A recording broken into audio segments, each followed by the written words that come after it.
السلام علیکم ورحمۃ اللہ وبرکاتہ۔ تو آج ہم جس ٹاپک پہ بات کرنے والے ہیں وہ ٹاپک ہے قبر کے 3 سوالات۔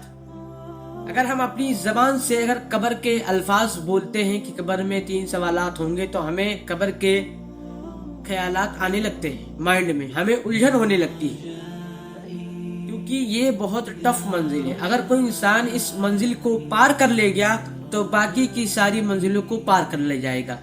اگر کوئی انسان یہ منزل پار نہیں کر پایا تو باقی کی ساری منزلوں کو پار نہیں کر پائے گا۔ یہ پہلا سیڑھی ہے، اگر پہلے ہی سیڑھی پہ گر گئے تو باقی کی سیڑھیوں پہ تمہیں گرنا ہی گرنا ہے۔ تو تمہیں سکون نہیں ہے، کیونکہ جب قبر کا لفظ کوئی بولتا ہے تو تمہیں الجھن ہونے لگتی ہے، تمہیں سکون نہیں ہے۔ سکون کیا ہوتا ہے آئیے ہم آپ کو بتاتے ہیں۔ نبی صلی اللہ علیہ وسلم نے حضرت عمر سے کہا کہ عمر، بجلی سے زیادہ چمکدار اور بادل سے بھی زیادہ گرجدار 2 فرشتے تمہارے قبر میں انٹر ہوں اور تم سے پوچھے من رب کا، تمہارا رب کون ہے، تو اس ٹائم کیا جواب دو گے؟ تو حضرت عمر نے کہا کہ یا رسول اللہ، اس ٹائم میں ہوش میں ہوں گا، جیسے ابھی مائنڈ کام کر رہا ہے ویسے اس وقت بھی کام کر رہا ہوگا؟ تو نبی صلی اللہ علیہ وسلم نے کہا اللہ کی قسم، جیسے تم ابھی ہوش میں ہو ویسے اس ٹائم بھی ہوش میں رہو گے۔ تو حضرت عمر نے جواب کیا دیا، آپ کو پتا ہے تب تو میں سنبھال لوں گا، تب تو میں دیکھ لوں گا۔ یہ الفاظ کہیں آج اگر کوئی مسلمان یہ کہہ دے کہ میں دیکھ لوں گا، میں دے لے جاؤں گا، اس کے سوالات کے جوابات میں دے دوں گا، کوئی یہ نہیں کہہ سکتا، کیونکہ وہ کارنامے ہم نے کیے ہی نہیں جو ہم اتنے کانفیڈنس سے اور اتنے سکون سے کہہ سکے کہ ہم قبر کے سوالات کو آسانی سے پار کر لے جائیں گے۔ لیکن حضرت عمر نے کہہ دیا، کیونکہ وہ کارنامے کر چکے تھے۔ نبی صلی اللہ علیہ وسلم جانتے تھے کہ ہاں عمر نے یہ کام کر دیا ہے۔ اب آتے ہیں قبر کے 3 سوالات پہ۔ قبر کے 3 سوال ہونے، سب سے پہلا سوال ہے من رب کا، تمہارا رب کون ہے؟ یہ دیکھنے میں تو آپ کو ایسا لگ رہا ہوگا کہ بہت ہلکا پھلکا ہے، بتا دیں گے ہم اللہ پر ایمان رکھتے ہیں، اللہ ایک ہے، تو ہم بتا دیں گے ہمارا رب اللہ ہے۔ آپ اس کے ڈیپ میں جاؤ، جو شخص قبروں پہ جا کے سجدے کرتے تھے، جو شخص مزاروں پہ جا کے چادر چڑھاتے تھے، جو شخص مزاروں پہ جا کے اولادیں مانگتے تھے، کیا وہ یہ جواب دے پائیں گے؟ ان کے سامنے دونوں چیزیں رکھی جائیں گی نا، کہ تو یہ کرتا تھا پھر یہ کہہ رہا ہے۔ جو شخص مزاروں پہ جا کے دن رات ایک کر دیتے تھے، اولادیں مانگتے تھے، وہ اس سوال کا جواب دے پائیں گے؟ نہیں دے پائیں گے،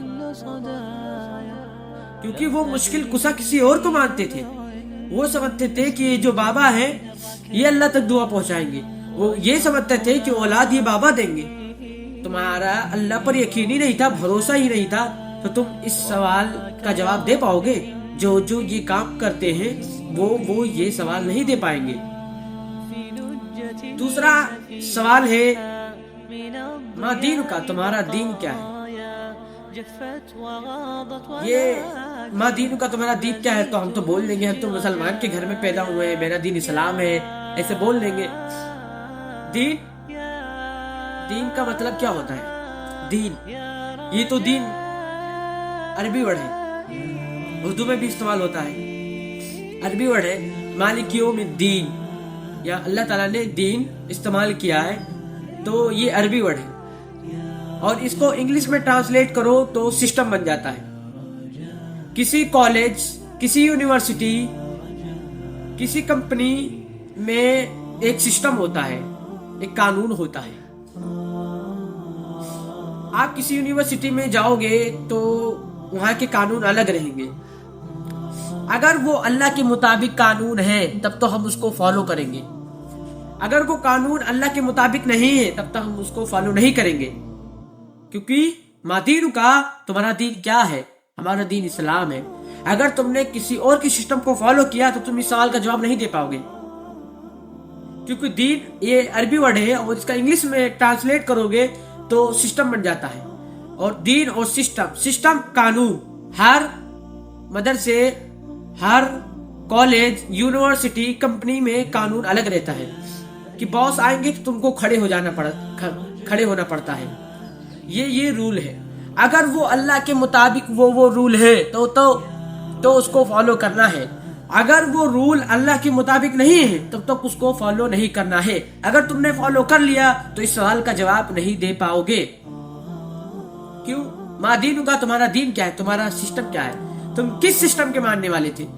تو آپ یہ کہو گے ہم کالج کے سسٹم کو ماننے والے تھے کیونکہ آپ نے اس کو فالو کیا.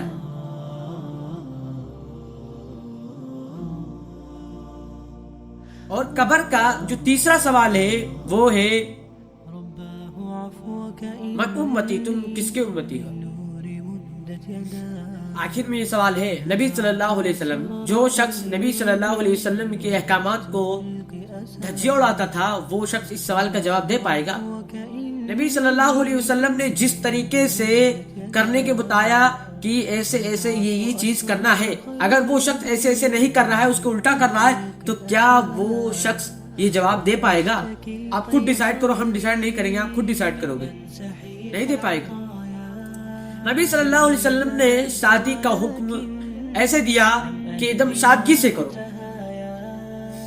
حضرت عبد الرحمن بن عوف کی جب شادی ہوئی تھی تو نبی صلی اللہ علیہ وسلم مدینہ کے حکمران تھے، وہاں کے وہ تھے، سارے کام انہی سے ہوتے تھے، پوچھ تاچھ انہی سے ہوتا تھا.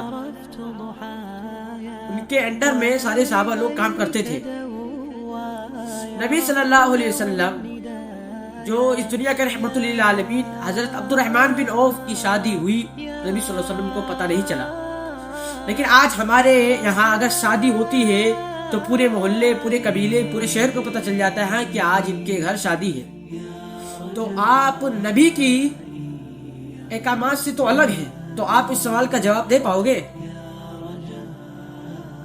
بتاؤ، دے پاؤ گے؟ ڈیسائیڈ خود کرو، ہم نہیں کریں گے ڈیسائیڈ.